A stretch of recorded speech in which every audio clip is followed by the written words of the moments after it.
What's up, guys and dolls? Welcome to the Good, the Bad and the Stupid. It's Friday, the 11th of December.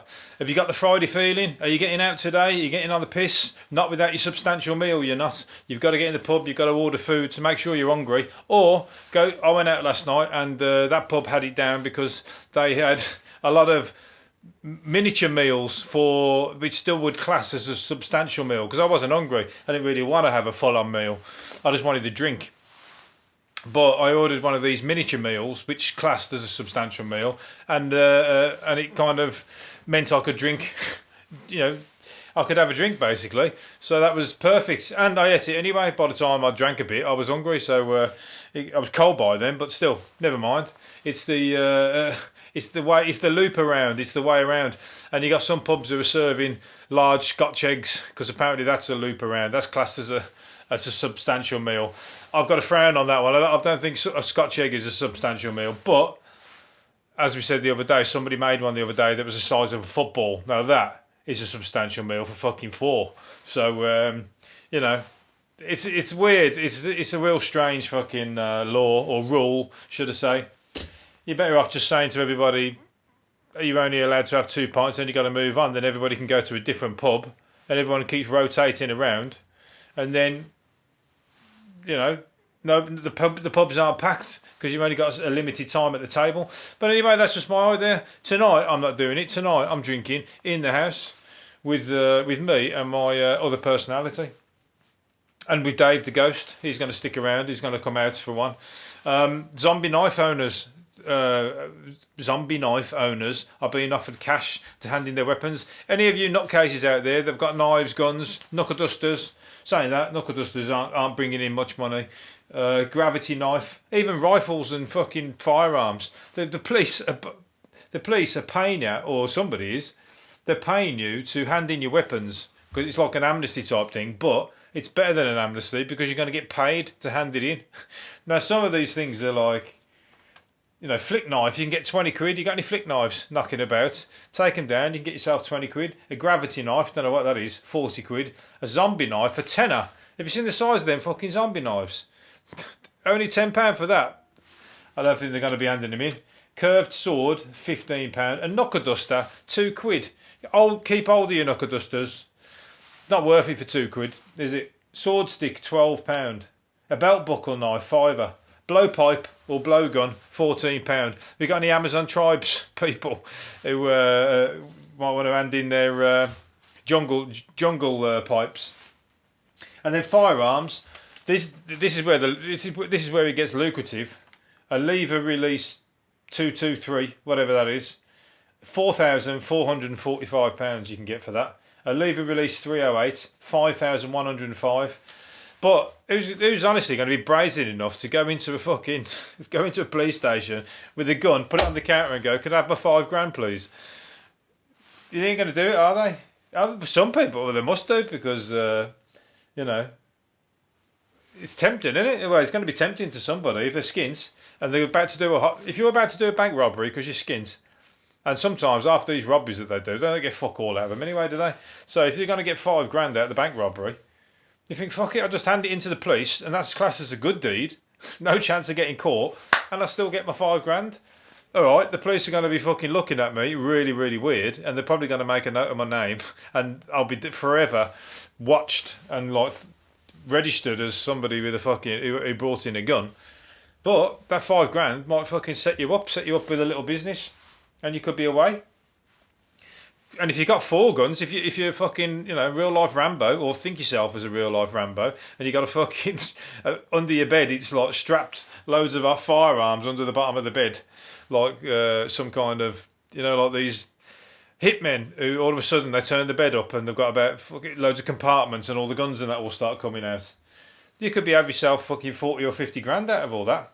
But don't take your knuckle dusters. Knuckle dusters are only £2. Keep hold of them. Wait till the price goes up. That one needs to appreciate a little bit more, and they're a bit less likely to kill somebody, but very much likely to protect you. So I'll tell you what, I wouldn't want to be fucking hit with one. I know that, but Yeah, so a zombie knife, I don't get the zombie knife, £10. That one should be high priced. You got to coax, they're fucking horrible looking knives. That's like what Rambo had in what Rambo had in all the Rambos. The one with the serrated edge. And like fucking, they're only going to offer you £10 for it. I don't think, you want to get them off the street. You want to tempt them even more than that. So anyway, I might go have a little rummage and see what I can come up with, see if I got anything worth handing in. The day you hand it in is the day you need it. I'm not joking. Make sure you get that shit off the street. I don't be walking down the street and fucking get mugged and get stabbed by some fucking twat with a, what's he called? And all you muggers as well. Take your mug. You don't have to mug. You can go and take this shit. You only mug your people for fucking tenors and tenors and fucking £2 some people have had taken off them, and they've been fucking stabbed to death for it. So there you go. If you fucking got no brain, go and hand it in and take your fucking £10, because that's all you're going to get off a lot of people in the street. People don't carry cash these days, and rightly so. If that's the case, that they're going to get fucking mugged for it. Anyway, although saying that, they're going to get mugged for it, and then whether they had the cash or not, they're getting fucking done, aren't they? So there's just dumbasses all over the streets, and they've got weapons, unfortunately. This guy is a dumbass as well. A surrealist. This guy left a surrealist painting worth more than 250 grand. He found it in he forgot it in and left it at Dusseldorf Airport. A fucking 250 grand painting. Surely, did he declare that as he was going through customs? You usually have to declare that. If you had 250 grand of cash in a suitcase, you'd have to declare that. As a painting, it's a good. If you ever want to launder money and take money from one country to another, that's one way of doing it. Buy painting, because half these paintings they look shit. Nobody would know, but it's worth 250 grand. So you got 250 grand under your arm, like a shit painting. You take it through to the next country, and you cash it out on the other end, 250 grand.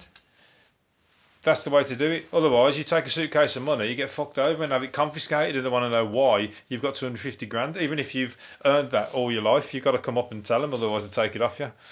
It's bullshit.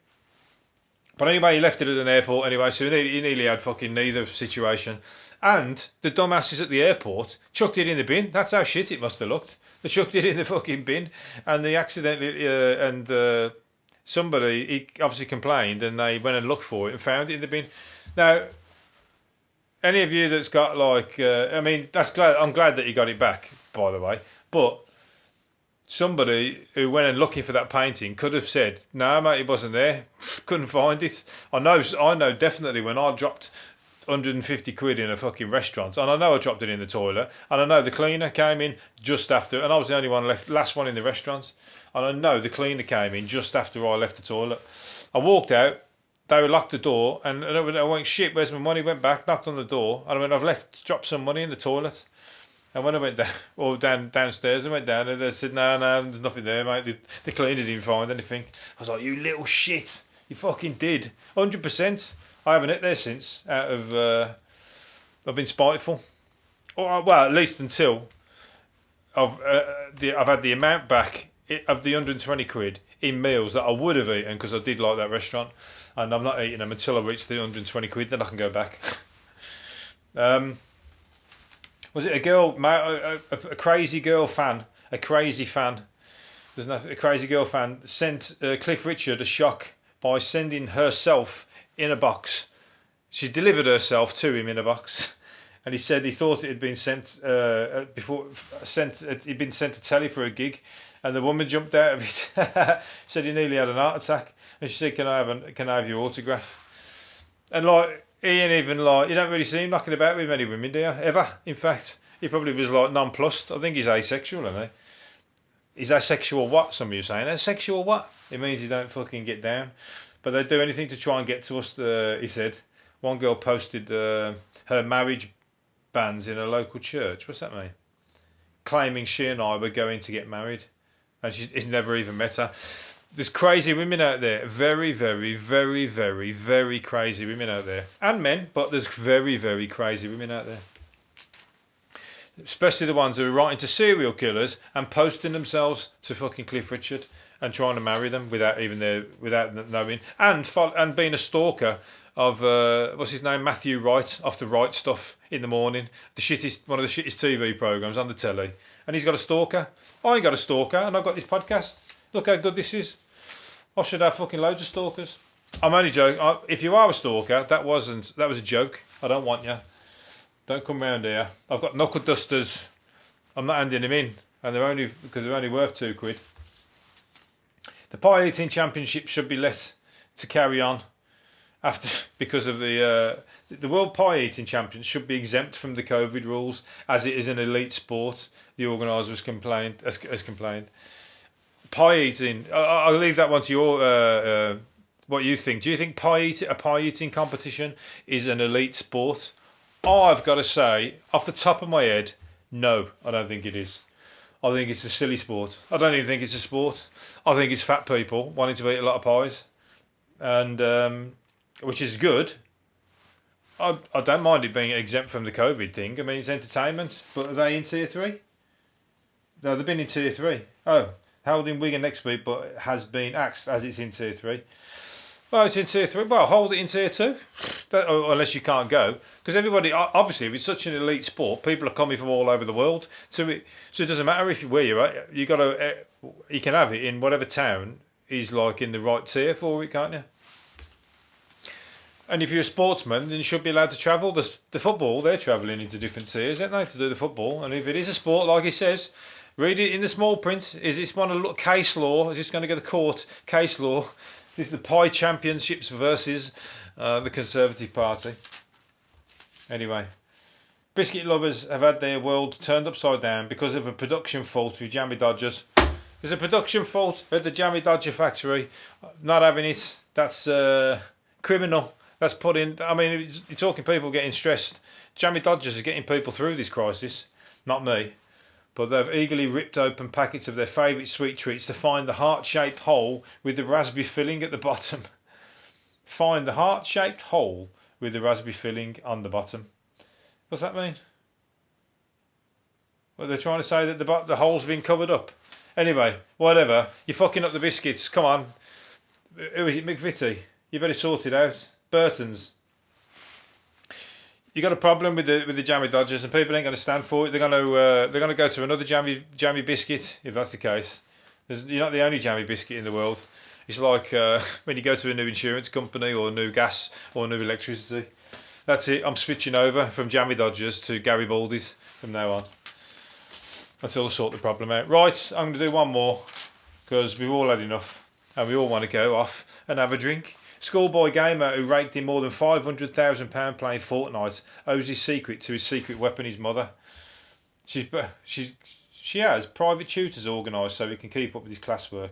Oh, she lets him train for 12 hours a day. I tell you what, you never thought it, would you? But now it's getting to the case where, a lot of these people who forced their kids into sport and made them do it and do it and do it and do it, eventually they become the best, but begrudgingly become the best. Now they've got people now, once upon a time it was get off that computer, whatever. Now it's like get the fuck on that computer. What are you doing sitting down here watching the TV or reading a book or playing chess? Get upstairs and get on that fucking computer and for 12 hours. I don't want you to come down here until your fucking eyes are purple and your brain's frazzled. I want you on there every day, 12 hours. And look at it, for this guy, he made £500,000. There's many that haven't made shit, but still, as long as you enjoy it, it's great that you can make money out of it. It's like poker. I wish I could play poker. I haven't got the patience for it. I'll just get too fidgety, and and when I get too fidgety, I just make rash decisions and just go all in, and I lose my money. So don't bother. I need things that are quick, rapid, done.